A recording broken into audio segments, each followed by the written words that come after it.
সব আছে, যশ খ্যাতি, অর্থবিত্ত, ক্ষমতা, এবিলিটি সব আছে, কিন্তু ইমানের মতো কোনো দৌলত নাই। ওই মানুষের কাছে সব থাকার পরেও কিছু নাই। ঠিক আরেকজন মানুষের কাছে কিচ্ছু নাই, হত দরিদ্র, কৃষক মানুষ, দরিদ্র সহায়, খেটে খাওয়া মানুষ, কিন্তু ওই মানুষটার কাছে ইমানের মতো এক দৌলত জিনিস আছে।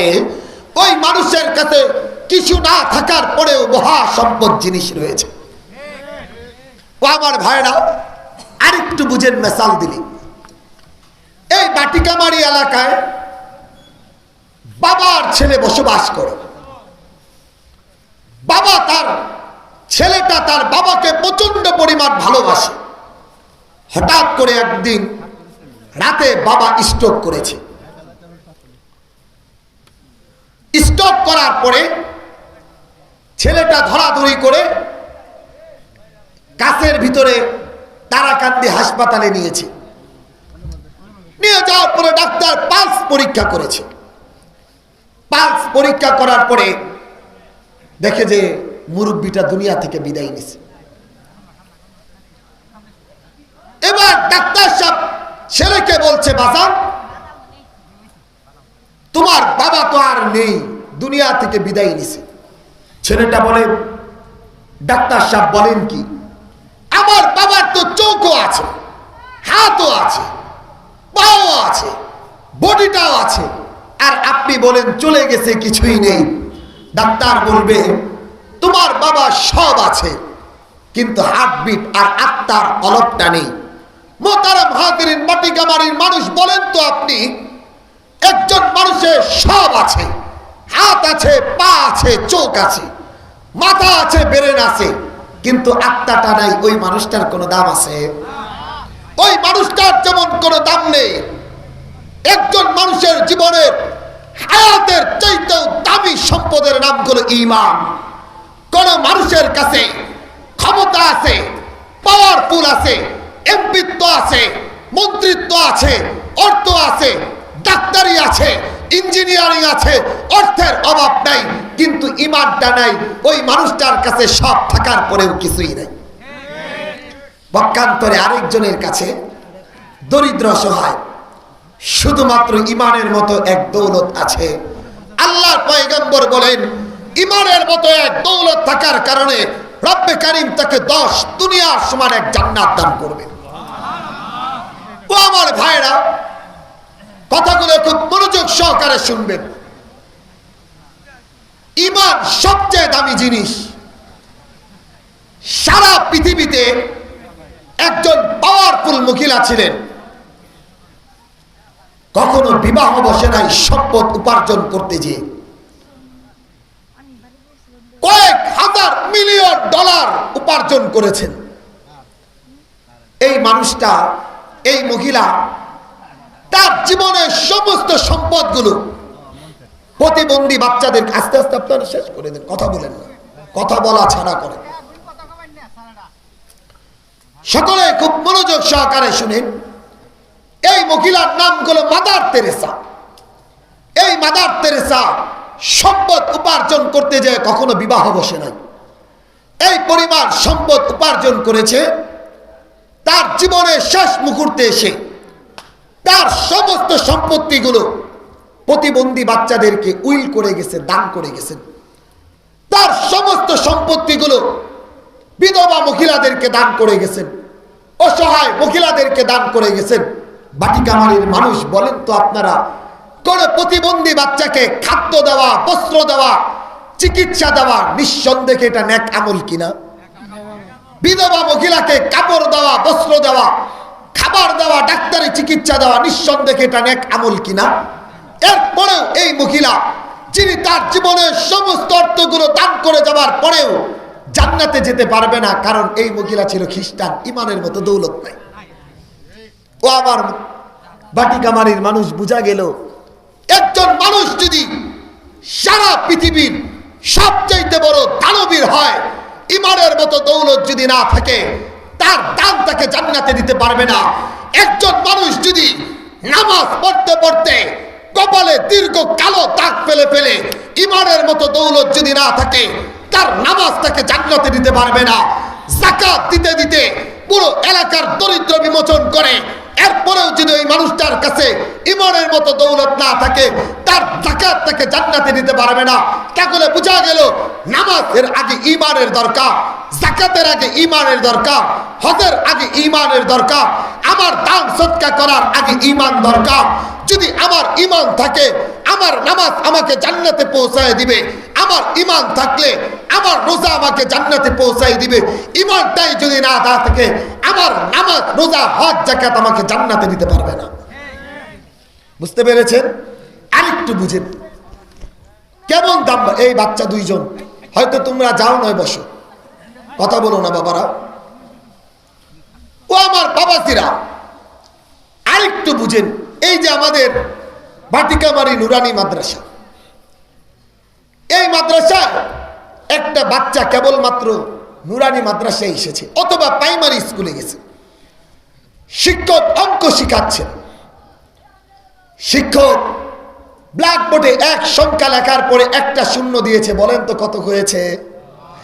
আরেকটু জোরে বলেন। শিক্ষক 10-এর পাশে আরেকটা শূন্য দিয়েছে, আরেকটা শূন্য দিয়েছে। বাচ্চাটা দেখতেছে কিরে, শুধু শূন্যই দাম বাড়া। একের পরে একটা শূন্য হয়েছে 10, আরেকটা শূন্য হয়েছে 100, আরেকটা শূন্য হয়েছে 1000, আরেকটা শূন্য হয়েছে 10,000, আরেক শূন্য হয়েছে 1 লক্ষ, আরেক শূন্য হয়েছে 10 লক্ষ, আরেক শূন্য হয়েছে 1 কোটি। ছেলেটা তাকিয়ে তাকিয়ে দেখতেছে, মেধাবী ছেলে, হায় হায়, শুধু শূন্যই দাম বাড়াচ্ছে। শিক্ষকের কাছ থেকে ডাস্টারটা নিয়ে 1 মুছে দিছে। বলেন তো এবার কি আছে? কি আছে বলেন তো? পুরো ব্ল্যাকবোর্ডটা যদি জিরোতে ভরে দেয় কোনো মূল্য আছে? সারা পৃথিবী যদি শূন্যতে ভরে দেয় কোনো দাম আছে? দাম বাড়িয়েছিল কে? বলেন, দাম বাড়িয়েছিল কে? এক সংখ্যায় যদি না থাকে, একটা জিরোর দাম নাই। একের পাশে যদি একটা শূন্য থাকে, 10 বাড়বে। আরেকটা শূন্য বসলে মান বেড়ে যাবে, 100 হয়ে যাবে। আরেকটা শূন্য হলে 1000 হয়ে যাবে, মান বেড়ে যাবে। আরেকটা শূন্য হলে 10,000 হয়ে যাবে, মান বেড়ে যাবে। আরেকটা শূন্য হলে 1 লক্ষ হয়ে যাবে, দাম বেড়ে যাবে। এক সংখ্যায় যদি না থাকে, যেমন কোনো মূল্য নাই। ইমান যদি না থাকে, আমার নামাজের কোনো মূল্য নাই। ইমান যদি না থাকে, আমার হজের কোনো মূল্য নাই। ইমান যদি না থাকে, আমার যাকাতের কোনো মূল্য নাই। ইমান যদি না থাকে, আমার সুবহানাল্লাহ আলহামদুলিল্লাহ বলার দ্বারাও কোনো ফায়দা হবে না। বুঝতে পেরেছেন? তাহলে ইমান সবচেয়ে দামি। আজকের আলোচনা থেকে প্রথম একটা জিনিস সকলে মুখস্থ করে যান, ইমান সবচেয়ে দামি জিনিস। বলেন, ইমান সবচেয়ে দামি। নামাজের আগে ইমানের দরকার, যাকাতের আগে ইমানের দরকার, হজের আগে ইমানের দরকার, আমার ইমামতি করার আগে ইমানের দরকার, মসজিদ কমিটির সভাপতি আর সেক্রেটারি হওয়ার আগে ইমান দরকার। ইমান যদি থাকে, আমার সুবহানাল্লাহ আমাকে জান্নাতে নিবে। ইমানটাই যদি না থাকে, চিল্লার পরে চিল্লা দিলে চরমোনায়ের দরবারে দৌড়াইলেও লাভ হবে না। বুঝতে পেরেছেন? ও আমার ভাইরা, আরেকটু বুঝেন,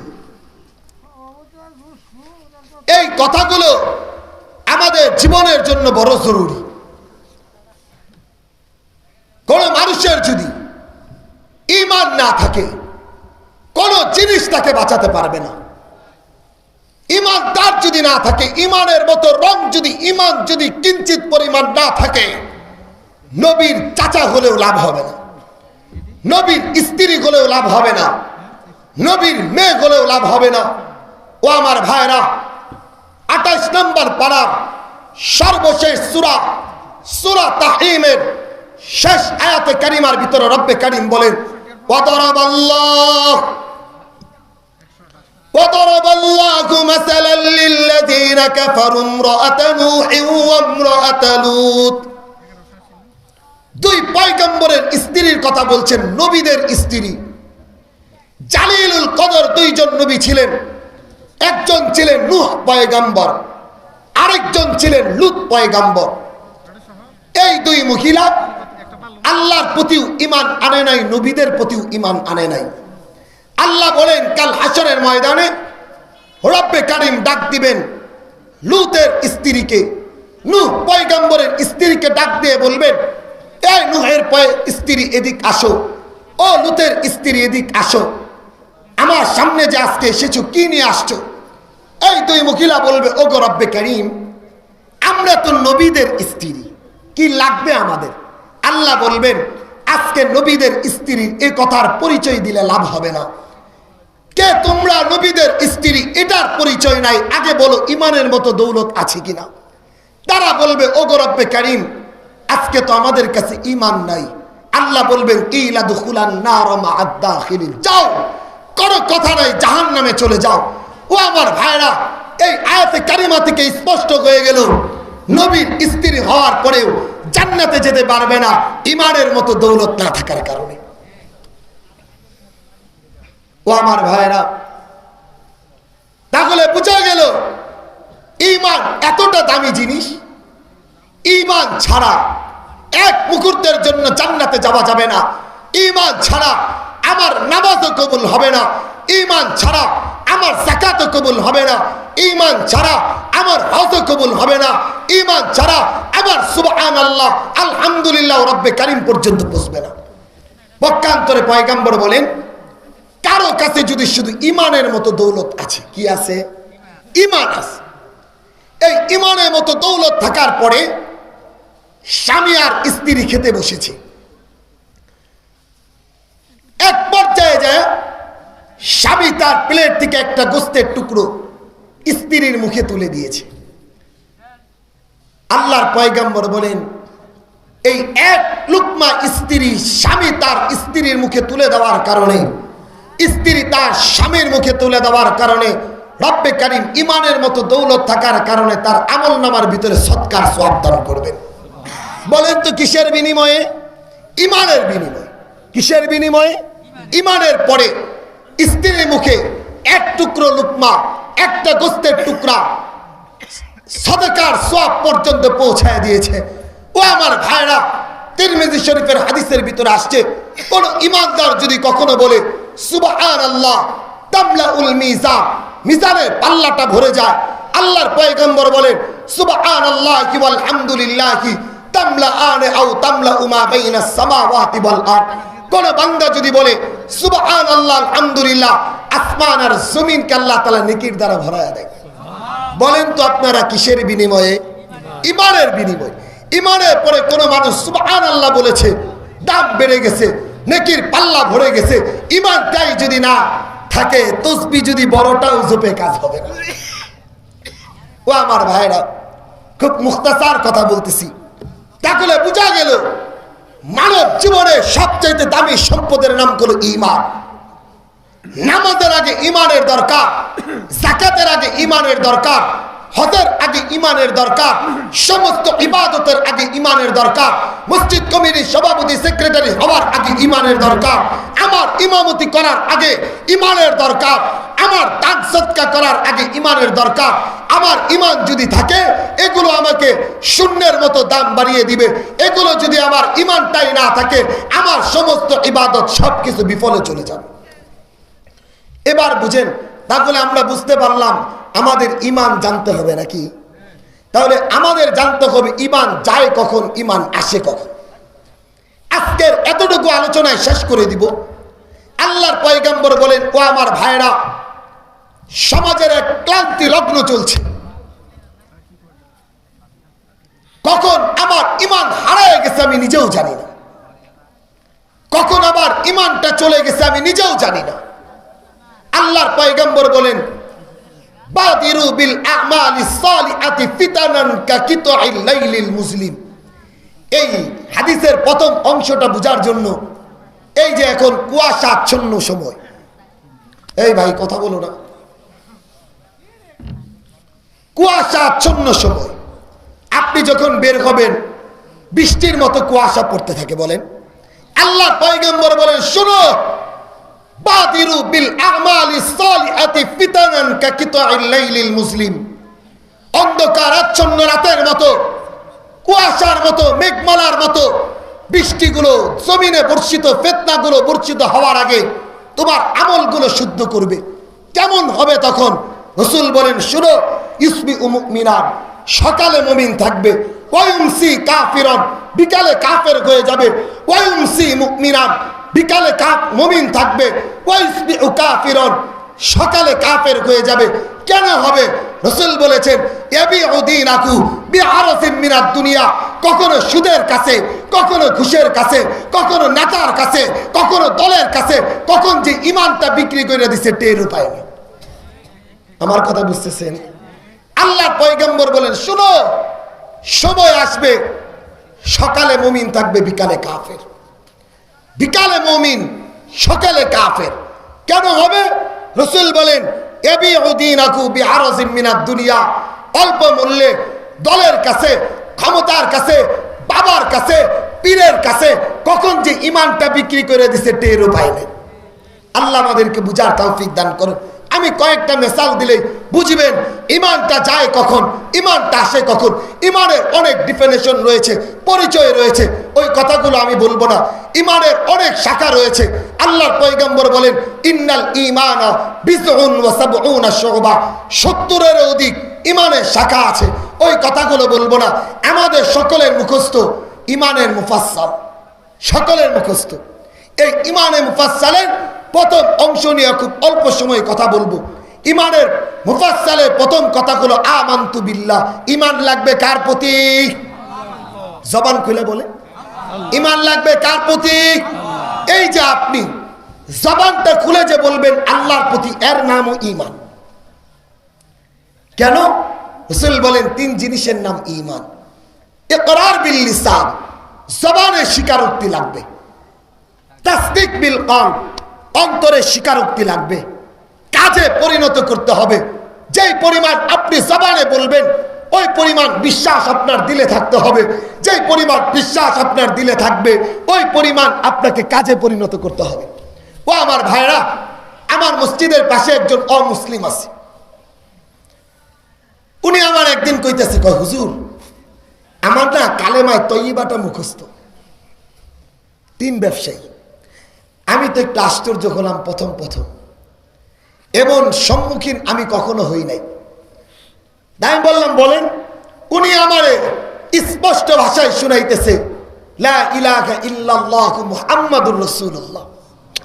আমি তো আরো আশ্চর্য, কিরে একজন অমুসলিম কালেমায়ে তয়্যিবাটা মুখস্থ শুনিয়ে দিল, আবার আমারে বলতেছে হুজুর আশ্চর্য হইলেন আমার কালেমায়ে শাহাদাতটাও মুখস্থ। এবার আমি আপনাদেরকে প্রশ্ন করি, বলেন তো এই হিন্দু লোকের যে কালেমায়ে তয়্যিবা মুখস্থ, কালেমায়ে শাহাদাত মুখস্থ, সে কি ঈমানদার? কেন? মুখে বলেছে, দিলে নাই। বলেন বলেন বলেন। মুখে আছে, কোথায় নাই? দিলে না থাকলে, যদি মুসলমানিত্ব না থাকে, দিলে না থাকার কারণে জবানে বলার দ্বারা যদি মুসলমান না হয়, জবানে চিৎকার করে বলার দ্বারা যদি মুসলমান না হয়, এবার চিন্তা করেন আপনার দিকে আমার দিকে তাকায়া কি পরিমাণ কালেমা পড়ি, কিন্তু দিলের ভিতরে ওই পরিমাণ বিশ্বাস আছে কিনা নিজেকে প্রশ্ন করেন। ও আমার ভাইরা, আরেকটু বুঝেন। তাহলে 3 জিনিসের নাম ঈমান। প্রথম আমরা বললাম আমানতু বিল্লাহ, ঈমান লাগবে কার প্রতি? চিৎকার দিয়ে বলেন ও আমার যুবক ভাইরা, শরীরে একটু ধাক্কা দিয়ে বলো ঈমান লাগবে কার প্রতি? আল্লাহর প্রতি। ও আমার ভাইরা, এই জায়গায় চমৎকার একটা কথা বলেন। আমি যেমন জবানে বললাম, দিলে আমার কি পরিমাণ আছে একটু বুঝে নেন। মসজিদের ইমাম সাহেব জুমার বয়ানে বলতেছে আসমানটা কার? সবাই একমত আল্লাহ। জমিনটা কার? সবাই একমত আল্লাহ। মসজিদ কমিটির সভাপতি, সেক্রেটারি, সদস্য, মুসল্লি, যুবক, বৃদ্ধ, শিশুরা সবাই চিৎকার করে বলতেছে আসমানটা আল্লাহ, জমিনটা আল্লাহ, চাঁদ আল্লাহ, সূর্য আল্লাহ, গ্রহ আল্লাহ, নক্ষত্র আল্লাহ, আমাদেরও বানাইছে আল্লাহ। এবার ইমাম সাহেব বলছেন সব যদি আল্লাহর হয়, আসমানটাও রবের হয়, জমিনটাও রবের হয়, চাঁদ সূর্য গ্রহ নক্ষত্র যদি রবের হয়, আসমানের নিচে জমিনের উপরে আল্লাহর জমিনে আল্লাহর আইন চলবে। এই কথা বলার পরে সংসদে আইন চলবে আল্লাহ, বিচারালয়ে আইন চলবে আল্লাহ। এই কথা বলার পরে সভাপতি একদিকে চলে গেছে, সেক্রেটারি আরেক দিকে চলে গেছে। কয় হুজুর রাজনীতি করে। বলেন বলেন বলেন। বলে হুজুর রাজনীতি করে। ও আমার ভাইরা, ইমাম সাহেব যখন বলেছিল আসমান টাকা, কেউ দ্বিমত করে নাই, সবাই বলেছে আল্লাহ। যখন ইমাম সাহেব বলেছে জমিন টাকা, কেউ দ্বিমত করে নাই, বলেছে সবাই আল্লাহ। এরপর ইমাম সাহেব বলেছেন আসমান যদি রবের হয়, জমিন যদি রবের হয়, চাঁদ সূর্য গ্রহ নক্ষত্র যদি রবের হয়, সবের কিছুর মালিক যদি রবের হয়, আসমানের নিচে জমিনের উপরে সংবিধান আর আইন চলবে সেই রবের। যেই সেক্রেটারি, যেই সভাপতি মানতে পারে নাই হুজুরকে রাজনীতিবিদ বইলা মসজিদ থেকে তাড়ায় দেয়, মনে রাখবেন সে মসজিদ কমিটির সভাপতি আর সেক্রেটারি হতে পারে, ইমানদার হতে পারে নাই। কেন? আল্লাহ তাআলার জমিনে আল্লাহর আইন চলবে। যেই সেক্রেটারি মানতে পারে না, যেই সভাপতি মানতে পারে না, যেই নেতাই মানতে পারে নাই, যে দলের ব্যক্তি মানতে পারে নাই, ও যত বড়ই ব্যক্তি হোক ইমানদার হতে পারে নাই, ও বেঈমান। আমার কথা বুঝতেছেন? এবার বুঝেন কখন ইমান চলে গেছে টেরও পায় নাই। ও আমার ভাইরা,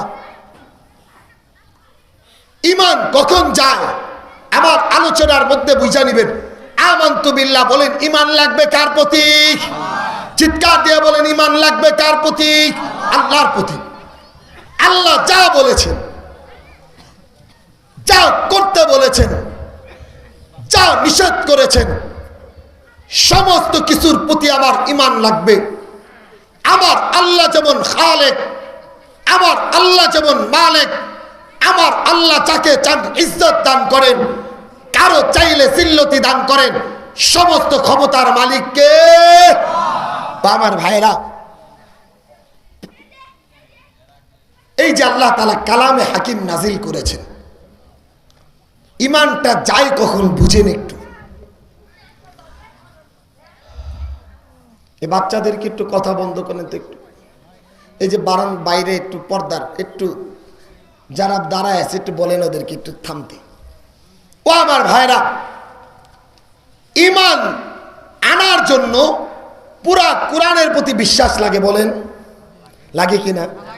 ইমানটা আনার জন্য পুরা কোরআনের প্রতি বিশ্বাস লাগে, কিন্তু ইমানটা যাওয়ার জন্য পুরা কোরআনের প্রতি অবিশ্বাস লাগে না। আল্লাহর কালামের 114টা সূরা, 6666টা আয়াত, মুফাসসিরিন কেরামের তারতম্যে 6266টা আয়াত। যাই বলি আমরা, মনে রাখবেন একটা আয়াত যদি কেউ মনের ভুলেও অস্বীকার করে, সে যত বড়ই দরবেশ হোক ঈমান থাকতে পারে না। ঠিক আছে তো? এজন্য মুহতারাম হাজিরিন, ঈমান সবচেয়ে দামি জিনিস। নামাজের আগে ঈমান দরকার, যাকাতের আগে ঈমান দরকার, হজের আগে ঈমান দরকার। সমস্ত নেক আমলের আগে যখন ঈমান হবে, আল্লাহর পয়গম্বর বলেন আল্লাহ তাআলা আমাকে যাররা পরিমাণ ঈমান নিয়ে যদি কবরস্থ হতে পারি, আল্লাহ আমাকে 10 দুনিয়ার সমান এক জান্নাত দান করবেন। ও আমার ভাইরা, আরেকটু বুঝেন, ওই যে নবী আলাইহিস সালাতু ওয়াস সালাম বলেছেন সকালে মুমিন হবে, বিকালে কাফের হবে। এগুলো মিসাল দিতেছিলাম। কি হবে? এবি উদিনাকু বিআরাসিন মিনাদ দুনিয়া, দুনিয়ার কখনো যশ খ্যাতির সামনে ঈমানটা বিক্রি করে দিবে, টেরও পাবে না। ও আমার ভাইরা, ভালো করে বুঝেন, এই গত 21 সালে ফ্রান্স আল্লাহ রসুলের বিরুদ্ধে কথা বলছিল না? মেক্রো মেক্রো মেক্রো মনে আছে আপনাদের? মেক্রো আল্লাহ পয়গম্বরের বিরুদ্ধে কথা বলছিলেন। আমরা একটা বিশাল মিছিল বের করছিলাম। এই মিছিলের যখন সমাপ্ত হয়, এলাকার নেতা কর্মীরা ভিড় জমাইছে। আমি তো মনে করছি কিরে, নেতারা সবকে আল্লাহর ওলি হয়ে গেল। বড় বড় বক্তব্য আল্লাহ রসুলের শানে। ও আমার ভাইরা, ঠিক 6 মাস পরে ইন্ডিয়া আল্লাহ রসুলের বিরুদ্ধে কথা বলছেন। ঠিক 6 মাস পরে, 2021 সালে। এখন আর নেতা কর্মী নাই। ফোন দিলাম, ভাই আমরা একটা মিছিল করতে চাই, ইন্ডিয়া আল্লাহ রসুলের বিরুদ্ধে কথা বলছে। কয় হুজুর বের হওয়া যাবে না, দলের নিষেধ আছে। বললাম ফ্রান্সের সময় বের হলেন যে? বলে ফ্রান্সের সাথে তো আমাদের কূটনীতিক ওই রকম কোনো সমস্যা নাই, কিন্তু পাশের দেশ, তাদের সাথে আমার শত্রুতার মিত্রতার সম্পর্ক। যদি আমরা তাদের বিরুদ্ধে নামি, তাহলে আমাদের পিঠের চামড়া থাকবে না, দল থাকবে না, মত থাকবে না। ও আমার ভাইরা, সেদিন যেই কথার জবাব দিয়েছিলাম, আজকে এই মাটিকামারির মানুষ বুঝে রাখেন, যেই নেতা ফ্রান্সের বিরুদ্ধে, আল্লাহ রসুলের বিরুদ্ধে কথা বলার পরে রাস্তায় নেমেছে, বড় বড় বক্তব্য দিছে, রসুলের মহব্বত বুঝাইছে, ইন্ডিয়া যখন আল্লাহ রসুলের বিরুদ্ধে কথা বলার পরে সেই নেতা রাস্তায় নামতে পারে নাই, রসুলের পক্ষে কথা বলতে পারে নাই, নিজের দল, নিজের পথ আর মতকে বাঁচানোর জন্য, মনে রাখবেন শুধুমাত্র দলের সাপোর্ট করে নাই, কখন ইমানটা হারাইছে টেরও পাইবে। এই জন্য ভাই, ইমান সবচেয়ে দামি জিনিস। নামাজের আগে ইমান দরকার, যাকাতের আগে ইমান দরকার, হজের আগে ইমান দরকার, আমার দান আর সদকা করার আগে ইমান দরকার। আমার ইমান যদি মজবুত থাকে, আল্লাহ তাআলা আমাকে ডান হাতে আমল নামা দিয়া পার করায় দিবেন। আর যদি ইমানটাই না থাকে, বড় কপালে দাগ ফেললেও লাভ হবে না। প্রত্যেক বছর হজ আর উমরা কইরা দান সদকা করলেও জান্নাতে যাওয়া যাবে না। আল্লাহ আমাদেরকে বুঝার তৌফিক দান করুন। নেক আমল নিয়ে ইমান মজবুতের সাথে কবরে যাওয়ার তৌফিক দান করুন। মোহতারাম হাজিরিন, সারা রাত্র বয়ান করলে ফজরের নামাজটা যদি পড়তে না পারি, আমাদের সারা রাত্র না সারা জীবনের মাহফিলও কোনো ফায়দা দিতে পারবে না। এজন্য মোহতারাম হাজিরিন, রাত প্রায় অনেকটা, আমরা যারা বসে আছি, এই যে বাটিকা মারি নুরানি মাদ্রাসা, এটা হলো ইমান শিখার এক জায়গা। বলবেন হুজুর, এখানে ইমান শিখানো হলে? বলে হ্যাঁ, এখানে ইমান শিখানো হয়। কিভাবে ইমান শিখানো হয়? আল্লাহ বলেন, ইয়া আইয়ুহাল্লাযীনা আমানুত্তাকুল্লাহ ওয়া কুনু মা'আস সাদিকিন।